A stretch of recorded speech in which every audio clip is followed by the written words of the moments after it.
Malema. Chair, thank you very much. I think that as the leadership of the committee, you ought to be very careful. I think you were set up by this company which is looking at these things. And I'm not sure if that company is even vetted. And what are the views of the directors of the company? And what is the composition of the company? This is a setup. They say to you, this is the number of people who supported this, number of people who didn't support this. Even when you said, this is not a referendum. And to show that they are setting us up and they've got a position, that's why their friends here are reminding us, although it's not a referendum, but these are the numbers. These are the numbers saying. These are the numbers saying. That was the whole idea, to try and seek to create an impression that majority of the submissions do not agree with this. Even when we said numbers do not matter. Why put numbers if numbers do not matter? That's number one. Number two, they don't put the numbers of the public hearings because they don't favor their narrative. So there are no neutral people in this country, particularly on this issue. And to just give a company like that, we should have subjected this to the parliament staff, and where the need arise, employ extra human resource to focus specifically on the submissions, to avoid sending the work into the people who've got views on these matters. It's a pure setup, and the best thing to do is, let's get the company to come and present. Let them come here. Because we shouldn't speak to you as if you would have done this. An impression should not be created that you have done this. You were set up by some forces which must be vetted. Some of them you may find their views on Facebook, the directors of the same company. If we're to go deep into who owns this company, what are their views? So the simple thing you want to look at is favorable submissions through written form and oral submissions which Floyd described the composition. The story that people can email, people can post, is too elitist. And people of a certain ethnic group or racial group may not understand what we are talking about. They don't know that our people, to buy a stamp, to put on an envelope and go to town to submit that letter. You think it's as easy as that because that's how you grew up. If you know the pain of deciding between an envelope, the stamp, and the taxi money to go and deposit that letter, and the bread, you won't come to this parliament and say that nonsense of saying people must go to post office. It's very difficult. Every cent amongst our people matters the most. Their priorities are not as being described here. But if they were to be given an opportunity where they don't have to spend a cent, they will express themselves without fear or favor. They did that now. So it is not true that actually these written submissions are a true reflection of the feelings of our people. Yes, they will be taken into consideration. But no one should use this to try and pursue a certain narrative, chairperson. So, but my submission is that let's get the company to come here and make a presentation, especially when they come to make the final submission. And then the story that a person has sent the email in KwaZulu-Natal, yet he comes from Limpopo, I mean, it's not an issue that. It means you send the email being in KwaZulu-Natal. These are the emails we got from KwaZulu-Natal. You may not come from KwaZulu-Natal, but this is what we're trying to demonstrate, that these views came from all corners of the country, and these are the number of people from this corner of the country and all that. So whether that person comes from KwaZulu-Natal or not is really immaterial. But again, these people who submitted from outside South Africa, who are they? What are their interests? The company can answer that, not you. You must sit with us this side, because you too want to understand what you are dealing with. And therefore, you can only understand if we get the real company to come and make presentation and take ownership of some of the things, including campaigns. It's not a secret that AfriForum ran a campaign where people send same email. What does it account for, that email? The second thing is that people ran the, website things there where people were making submission to their own website, answering certain questions which are put differently to try and pursue a particular narrative. What do those things account for? Is it the same as an individual genuine submission, or is it treated differently? We will deal with that once the final submission comes. But Chair, what I'm asking from you is that you must not be deterred, because how you started, you can see that there is an intention to derail this process. And they don't want it to finish. But they are in minority, and they will not succeed. They need to know that any form of derail is actually undemocratic. If you've got the facts and you are not scared, don't come with derailing tactics. Allow the process to unfold. Let's go and compile a final report and debate in the assembly and vote in the assembly. This thing of unnecessary delay is not going to help you. The people have spoken, the people continue to speak, and Parliament will take a decision. No amount of delaying will actually help you. Yeah. Co-Chairperson? All right. Chair, in your presentation, when you speak about the written submissions, and then you've got a section of demographic profile or the demographics, I thought you're going to give a breakdown of the demographic profile of the people who made the submissions. Of who made the submissions. What is the racial composition of those people? What is the gender balance? So that we check if the written submissions are a microcosm or a reflection of the population of South Africa. Because written submissions also were through emails, and you know who has got access to emails in South Africa. So that thing of 80,000 vis-a-vis 60,000 might be telling of that story of who has got access to emails. Because our people do not have access to emails, but also the story of reputations in terms of the submissions. And then when you then deal with public hearings, you have got a subtitle on demographics, but you do not mention the numbers like you did on the written submissions. Yeah.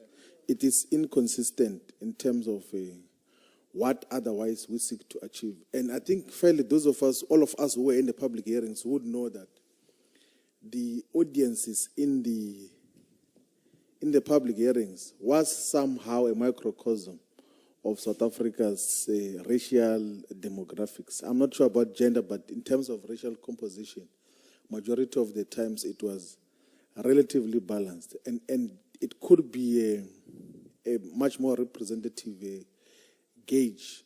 And of course, we appreciate that we're not now running a referendum.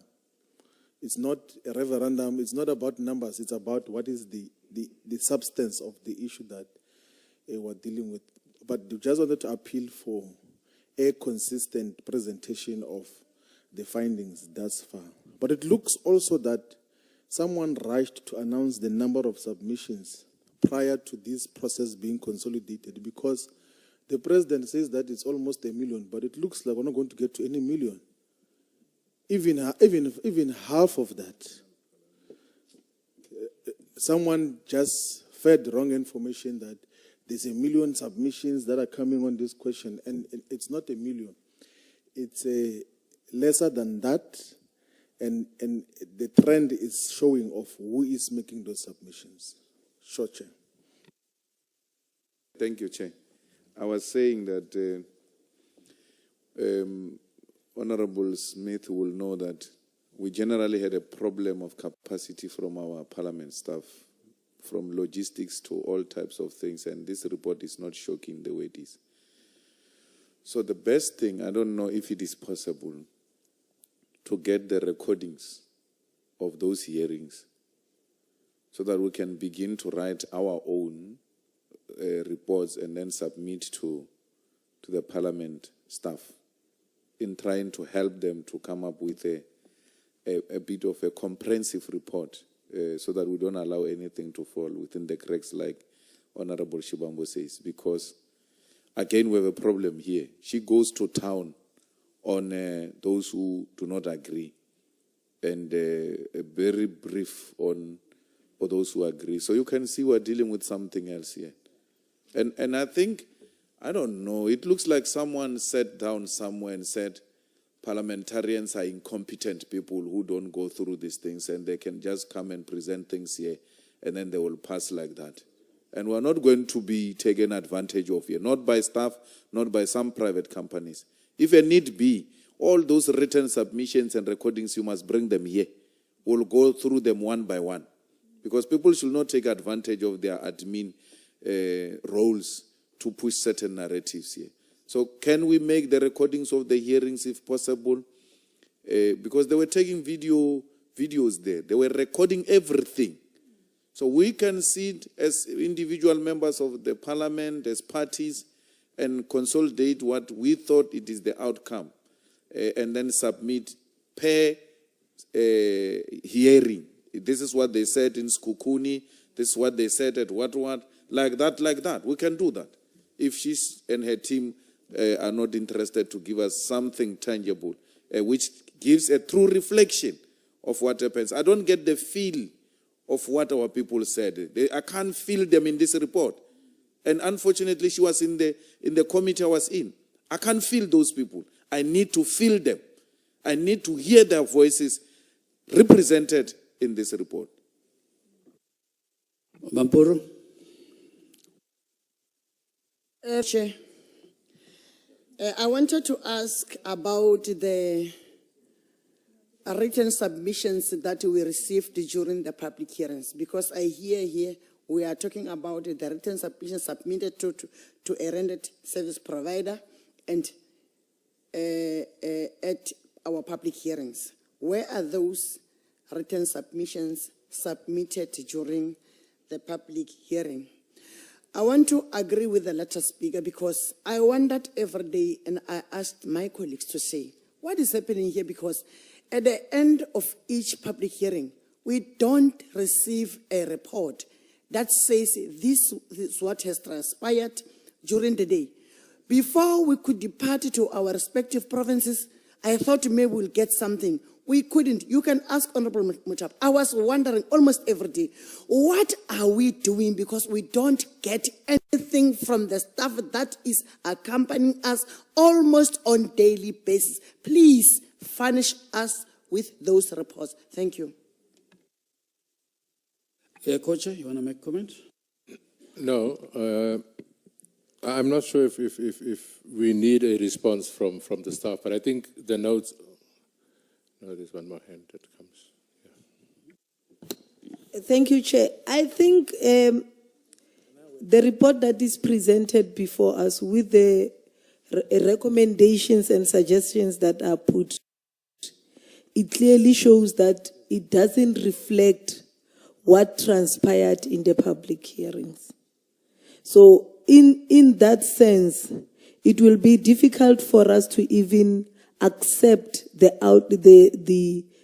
preliminary report. I would suggest, again, Chair, that as my Honorable CIC said, in terms of the recordings and materials that are there, we be allowed to be given those, and then on our own, draft the preliminary report that will be presented and see what is there that the staff are having. So this preliminary report as it is, it doesn't reflect the true reflection, doesn't have the true reflection of what transpired in the public hearing. That's my submission, Chair. So maybe we'll have, I don't know whether it will be in next week's meeting or we'll have another date where we will then deal with it. It's up to the committee to decide when can we have that. Thanks. Honorable Korenov? Thank you, Chairperson. I hear what everybody is saying, but eventually we're going to have one report. You know, after the public hearings, after the submissions, the written submissions, and after the sessions we've had throughout the provinces. I think what is fair is to ask, this is being circulated, and every political party will now have the duty to make comments and to make their inputs, and we can take that into account. Honorable Breitenbach. Thank you, Mr. Co-Chair. I want to support the Honourable Malema and suggest that we have access to the written submissions and to the recordings taken at all the hearings. There were 2 streams. We didn't hear everything, we only heard half. I would certainly like to be able to get a feel of what happened in the other stream as well. All right, let's just move to that item, because it's the next item, the presentation on access to documents. That's what you wanted to make a point. But before you go there, Chair, Yeah, I don't know, because really our staff component was not very helpful in those hearings. I don't know how you're going to be dealing with that, because these people they're always there in their numbers, full in a kumbi. Ne? There are too many there, you don't know what they are doing there. Secondly, the type of sound systems that were hired there, you will want to know how much Parliament paid for that sound system in almost all those places we went to. Thirdly, there was a public hearing in Mpumalanga where it was extremely cold, with old people and all that, without any type of intervention by Parliament to get heaters or anything of that sort. It was so embarrassing. And it is those types of things that if we don't come back to them, they will discourage our people from participating in those things of public hearings, including catering. Just an effort to feed those people.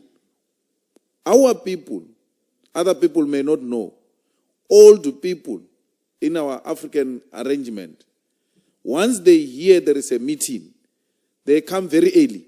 Even if you say the meeting is 9 o'clock, they will be there at 6 o'clock. They're not given water, they're not given anything. And this is called a people's parliament. And look what happens. When you who have salaries come to a meeting here, there is food here. But the people who must make submissions and sit there throughout to get their chance to make submissions, they are not given basic things to encourage maximum participation in these public hearings. It might not be related to this, but we may have to find a way of dealing with some of those things, particularly on staff members, Honorable Chair. I mean, not this report is not shocking me. I expected this because I've seen them in action. Honorable Mampuru.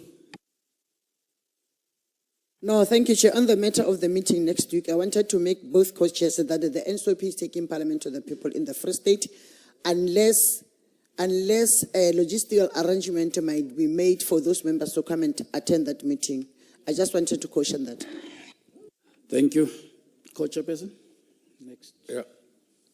You know, I think just to try and wrap this one up, we must try and get all the electronic recordings that are available. We'll get them if it means we must all sit in a room or make a room available for members to go and take notes. We will do that. We will ask the staff if it's possible to do that. It should be possible. In terms of the written submissions, there are hard copies, there are emails, and all that type of stuff in terms of the written submissions. I'm not sure when members say they want to look at the written submissions, if you're ever going to be able to go through all of them between now and next week, Wednesday. Because that was the initial decision we took, that it was next week, Wednesday. So when we make these demands, let us bear in mind these type of things. But they should be available. They should be available, all the written submissions. I was just cautioning on that matter. But can we agree how we take this thing forward and move on without opening it up for debate? Because clearly, we're not finalizing it here. Do you still want to say something, Ma? Let's...